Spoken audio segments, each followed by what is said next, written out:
Hi, good afternoon. It's very exciting to be here and very inspiring to hear all these talks from all around the world. I think especially the last session was very emotional because as Chandrika said, I put a lot of stress in my work on the training, the provision of evidence-based services for people with autism, and I constantly had the urge to ask during the panel, did you make sure that the services that are provided are evidence-based? But I think that in many cases it is more important to find somebody to provide a service before you ask if it's evidence-based. So I'd like to apologize for taking a step back compared to what we were talking about earlier, which is much more closer to the ground here, and talk to you a bit about 2-decade work already, almost 2 decades, around emotion recognition in kids with autism and how we worked to facilitate that through mostly technology-based interventions. Now let's see. Oh, good. In order to start, I'd like to discuss emotion recognition in a slightly broader term than it is usually discussed, at least in science. Most scientists, when they examine emotion recognition, they would usually focus on facial expressions, because that's a very central area of emotional expression, but also focus on 6 emotions that are called basic, because they are cross-cultural, because they are very closely related to animals, so they chose the biological nature of these emotions, and they can also in some ways be associated with certain brain regions, and these are happiness and sadness, fear and disgust, surprise and anger. I would like to extend from this narrow set of emotions, because in everyday life we rely on a much broader set of emotions, especially when we talk about social interaction. So for the purpose of this talk, we'd be discussing emotion recognition as the collection of multimodal emotional and mental cues, so not just from facial expressions, but also from body language, from vocal intonation, from the integration of all these in context, and the use of these clues in order to understand another person's emotional position. And this skill is discussed because it is a central aspect of social communication, and in autism it is discussed because it is a central area of impairment. Just a word again about how we evaluate emotion recognition, at least in the project that I'll be discussing today.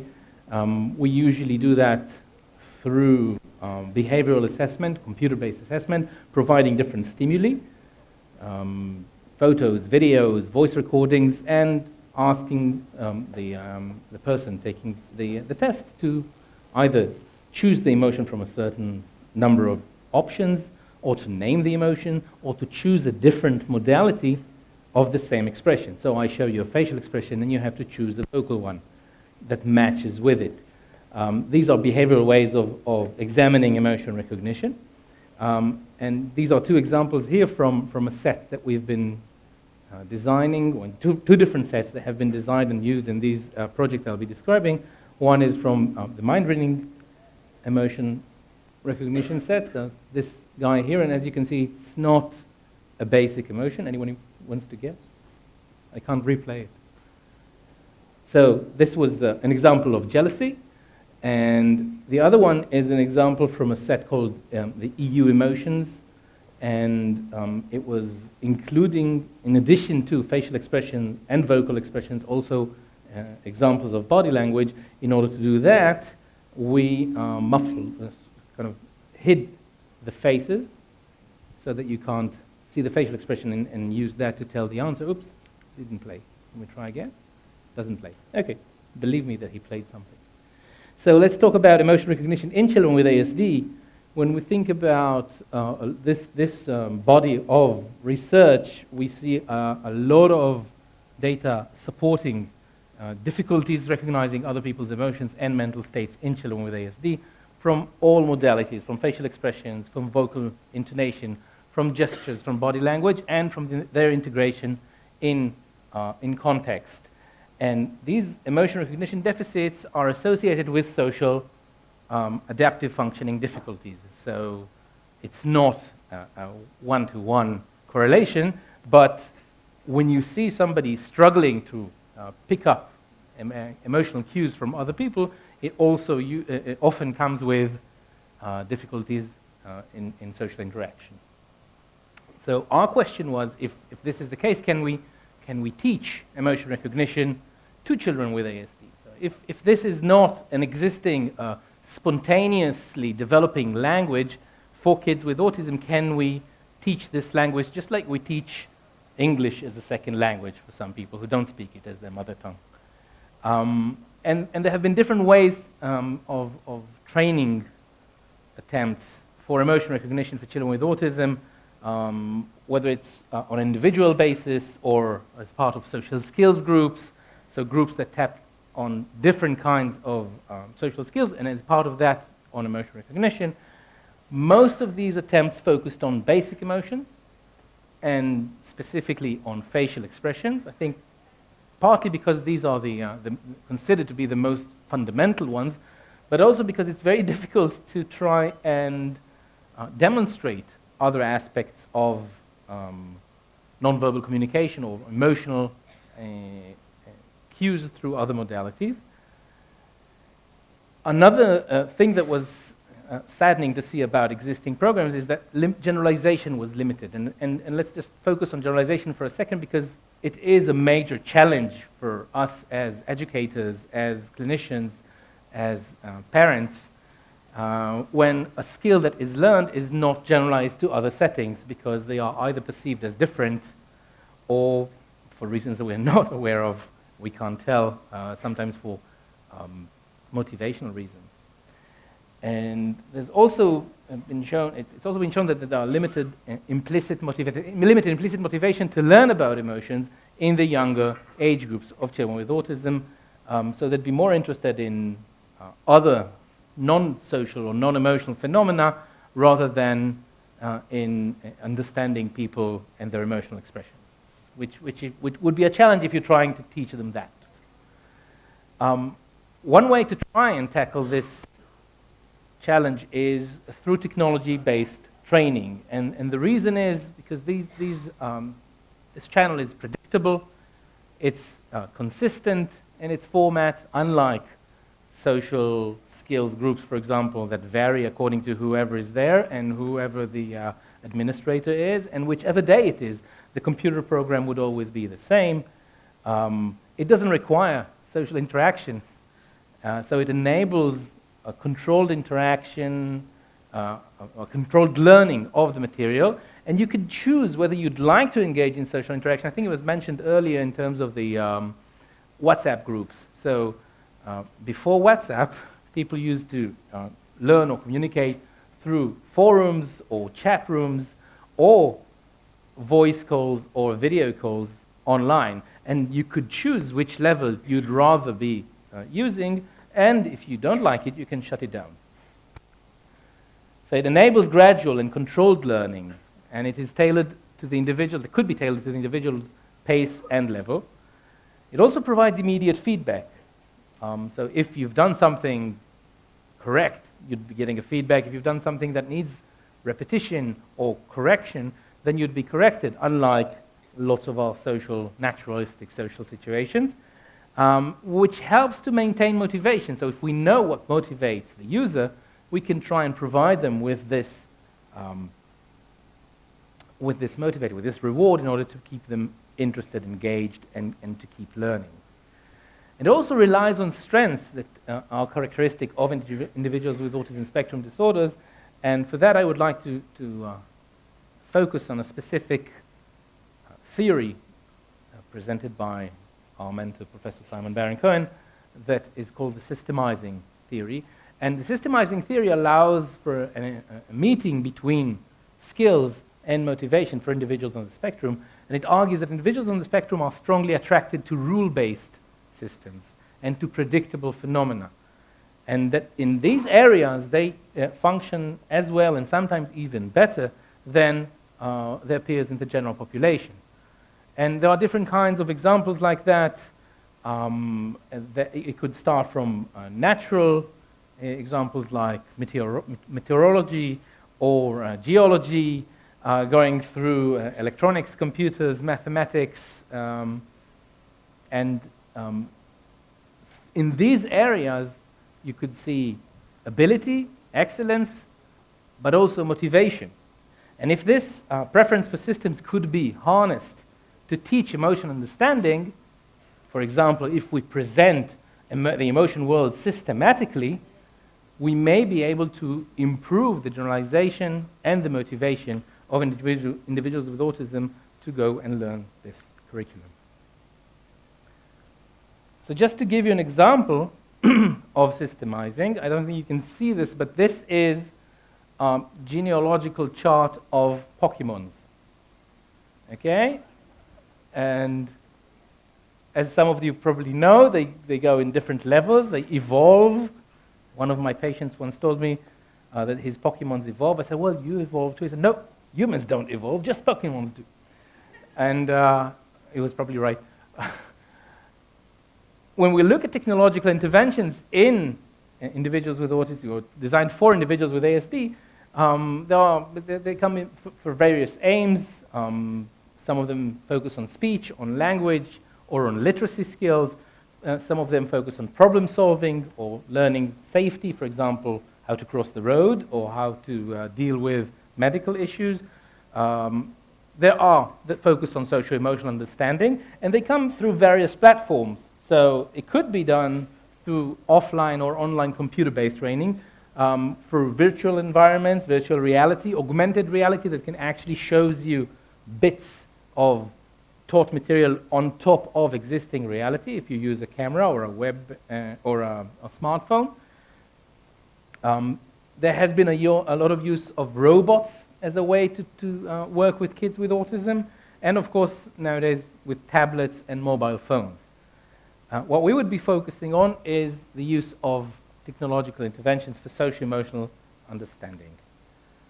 So our clinical research question, and I'm stressing the word clinical because I think that this is a very applied research question and could easily tap on the provision of educational and psychological interventions or speech and language interventions.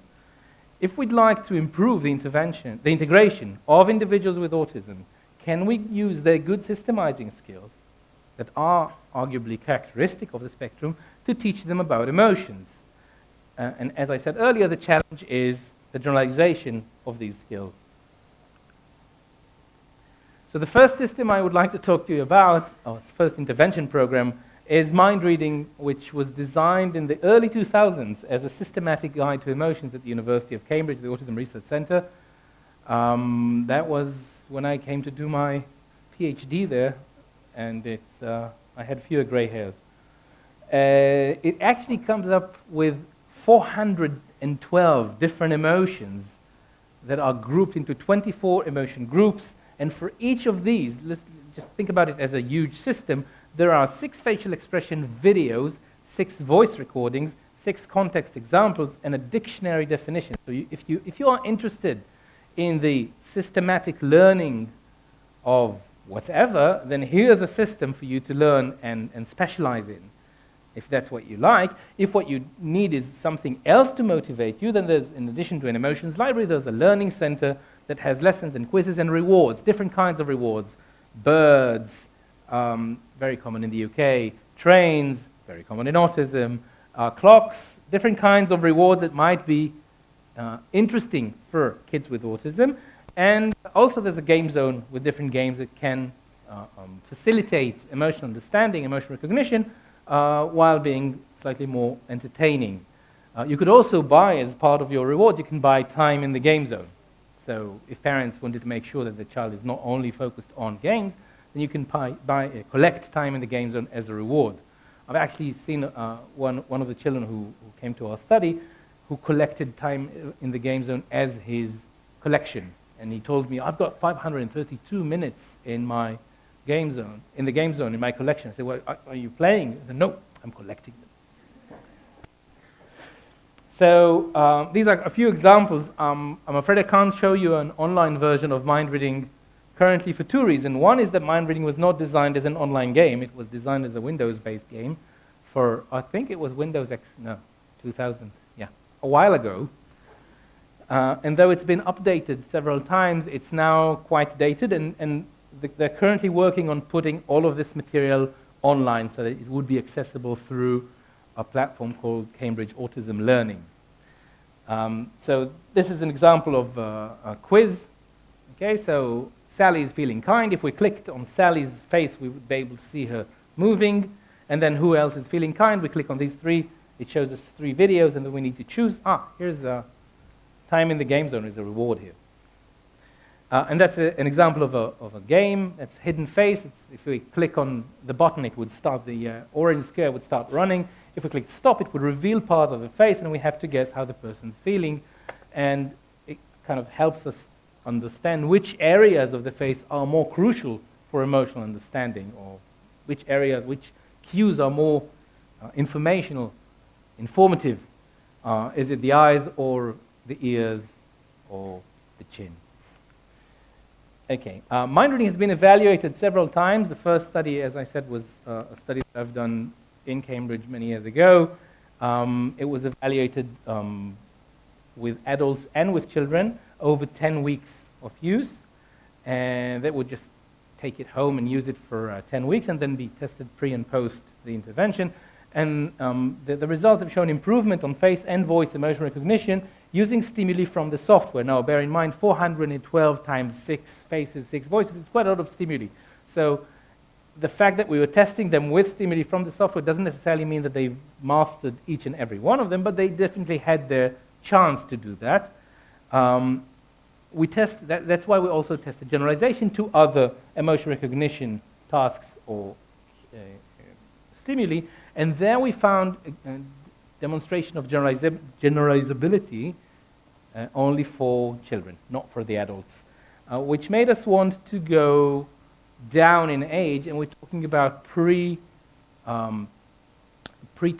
pre-smartphone era. We did, however, when we asked parents to rate their children's mentalizing-related social skills a year later, we did find better improvement on these skills in the group that was using mind reading compared to the group that was not using it. So there was even evidence of long-term generalization.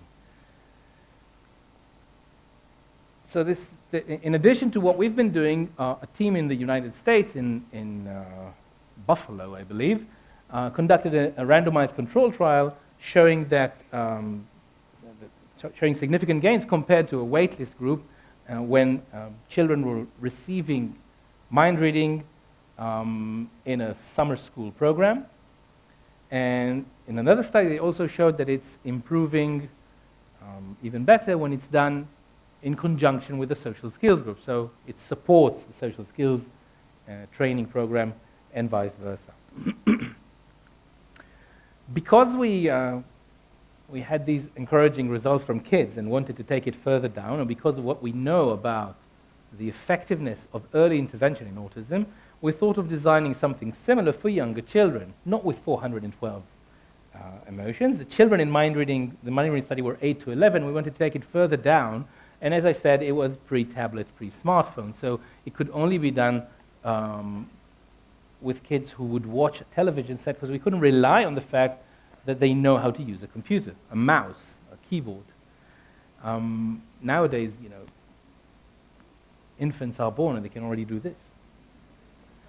So because we wanted to do something for younger kids, because we knew that when they have something that they enjoy watching on television, they would watch it over and over again, we thought, why don't we try and create a series that teaches about emotions? And originally we were quite humble. We were trying to look for the series that was most commonly watched by kids with autism back then. We had a survey. Do you want to guess what it was? It was Thomas the Tank Engine. That was, again, 15 years ago. Thomas the Tank Engine was the most popular one, and we actually tried to ask the distributors of Thomas the Tank Engine, would you be happy for us to take the series and paste mind-reading faces, videos, on Thomas the Tank Engine figures, and they said no. So we had no choice, and we created our own. This is the transporters. It is by no means similar to Thomas the Tank Engine, although it does include a few different vehicles, as you can see. They all move on very clear, in very clear paths. Let's take a look at the example. Okay, that's the intro for each and every episode. There are 15 episodes of the Transporters. I don't know how many there are for Thomas. And they start with this. It's kind of a Thomas the Tank Engine meets Toy Story. So these are characters. They're all toys in Jamie's room. And whenever Jamie leaves the room, and he leaves it in the beginning of each and every episode, they come to life. As you can see, they are all vehicles. They have real faces, people in different age groups, different ethnicities, both genders. That was in order to make sure that we facilitate generalization. It looks a bit creepy at first. Kids don't mind at all. They don't mind at all. Jamie left for school. Can you turn it up a bit? Began their busy day. Okay. Charlie was feeling happy. It's my turn to do the school run today, he said. It's my favourite job. But Jenny's already gone to do the school run, Charlie, said Barney. Charlie was surprised. But Jenny knows it's my turn, he said. Okay. So what you could see here was a very brief example from a 5-minute episode. And the idea was that whenever such an interaction happens, whenever an emotion is felt or expressed, we see it in close-up on the face, we hear the name of the emotion, and we hear a bit about the context. Why was that happening? Why did this emotion suddenly occur?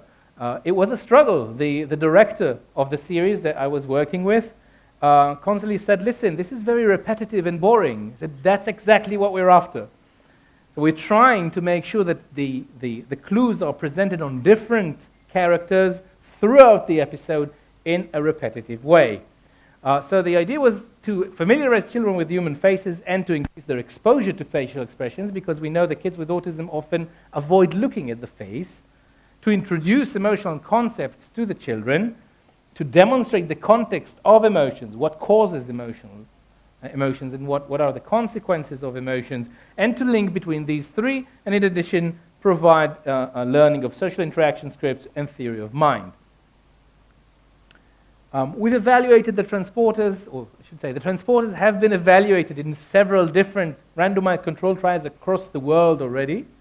One of the things that I think it helped that is that unlike mind reading, which has 412 emotions, the Transporters is a video series with a narrator and 15 episodes, so it is quite easy to translate. And that was actually part of the idea when we made sure that the characters themselves don't speak, but that the narrator speaks for them, was A, to make it easy to translate, but also to make sure that when the kids look at the characters, they don't look at their lips because they're speaking, but rather look at their faces to spot the cues. The intervention, I should say, both mind reading and the Transporters were provided with a handbook for parents or for teachers or for therapists to try and help and facilitate generalization through different kinds of activities that take the material from the series and kind of practices it in everyday life. What we saw was that our intervention group improved on emotion recognition. That's the original Transporter study in the UK. Improved on emotion recognition over 3 different generalization levels. And these levels were using bits from Transporters, using bits that were not on the series, but using Transporters characters. So if Charlie never showed us anger or fear or pride in the series, then we'd use this as an example. So it requires some generalization. And the third level was using mind-reading faces, and so people who are not grafted on vehicles, and real-life situations. So there was improvement on all 3 levels, and also on the vocabulary emotions when we asked kids to define these emotions. There were also additional randomized controlled trials done in Australia, finding that the Transporters actually provides better results than Thomas when presented. As you can see, Thomas did not like that, but Thomas has a facial expression. These characters have facial expressions, but they are much more stereotypic and they don't move. And this series is not focused on teaching about emotions.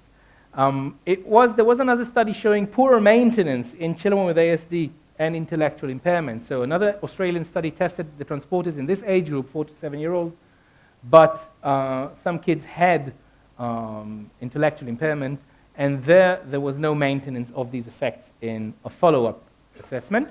And then we've conducted a cultural adaptation study of the transporters in Israel. There was also one done in China just recently. There are 2 done in China, one just published recently. That's 5 minutes, right? Okay.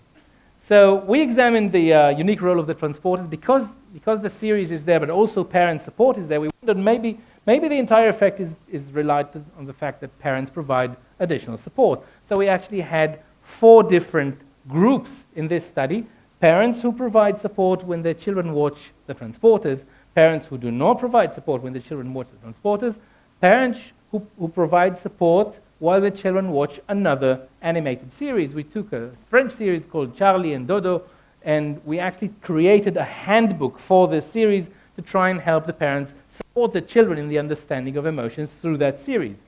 It's not that this series did not associate itself with emotions, it just was not focused on it.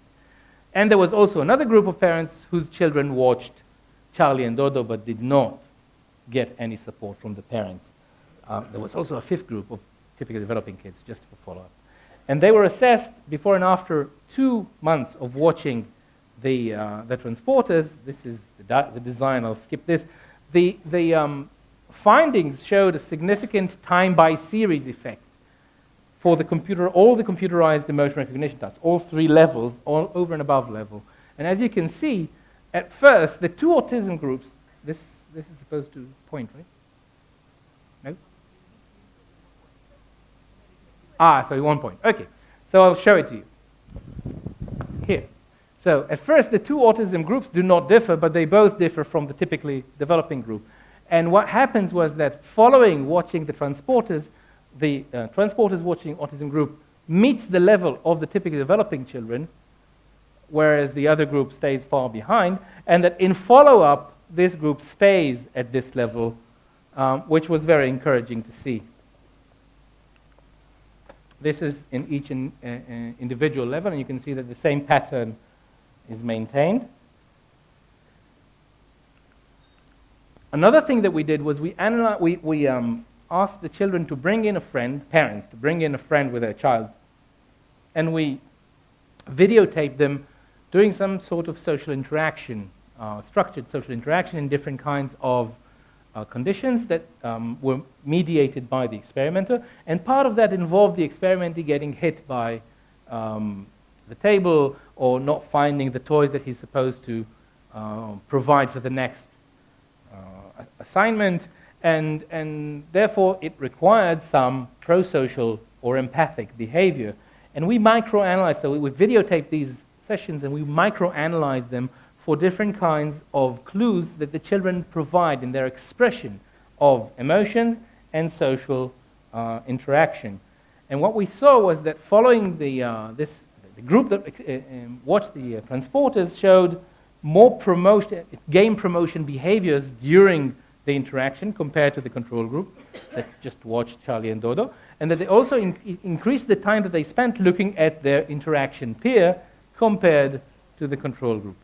When the experimenter showed distress because he hit himself or on the table, they responded more verbally to the experimenter and decreased their ignoring and freezing that was shown in the control group. So here's another example of generalization into everyday behavioral, social behavior contexts. The third, I don't know if I have much time, the third one I'd like to discuss with you is a European project that we've created almost a decade ago called AAC Inclusion that was trying to, in this case, tap on facial expressions, vocal intonation, and body language, and the understanding and expression of emotions there. I'm going to skip this. Just show you an example of a lesson focused on vocal expression of If emotion. you listen carefully, Max, you will learn that when people speak, their voices change constantly. They go up and down. Like the melody on a piano? Okay, I'm going to skip this. So this is the introduction to analyzing or understanding vocal intonation, and how do we explain the idea of voices changing when you can't see this. We've evaluated this. This was a virtual world called Camp Exploration, teaching about emotions through this exploration of emotion by the professor and his research assistant. They were working in the jungle, I don't know where, somewhere they could study about emotions. And through that, the kids got lessons about facial expression, vocal expression, body language, and their integration, and got to play with different integration games. And we've done that and tested them on all these levels in 3 countries, in the UK, in Sweden, and in Israel. And what we saw was improvement on a first stage of the study in the UK. They did not take part in the second level. And then a randomized control trial in Israel and Sweden showing, again, intervention effects for the group using Camp Exploration compared to the control group, and also a reduction in SRS, that's autism symptomatology, in the Israeli group only that used this environment. This environment is now focusing more on the use of this system by teachers and clinicians in order to facilitate emotional understanding in a wider range of kids, not just the higher functioning end. So to conclude, relying on systemizing strengths, favorable multimedia, and intrinsic interests could be used effectively to facilitate emotional recognition and understanding in children with autism.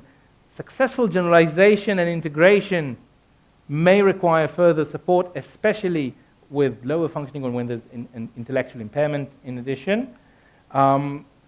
We need continuing cross-cultural research, because there is a question about, when you talk about emotional cues beyond basic emotions, we need to make sure that these emotional expressions are culture appropriate.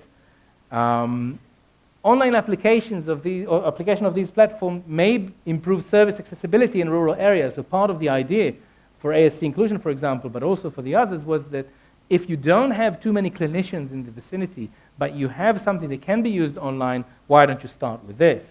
Or if you have somebody that you can see very rarely, this could augment an existing therapy.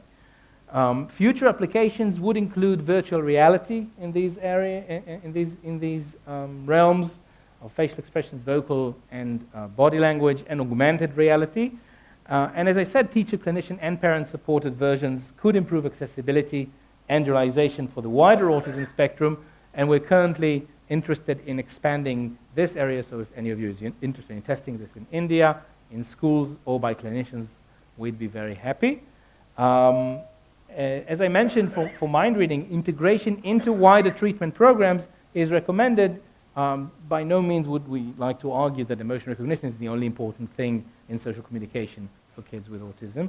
I'd like to acknowledge the important support of all of these people, my team at Bar Ilan, and our funders, and our collaborators for the transporters, and for the AAC Inclusion project, and thank you for your listening.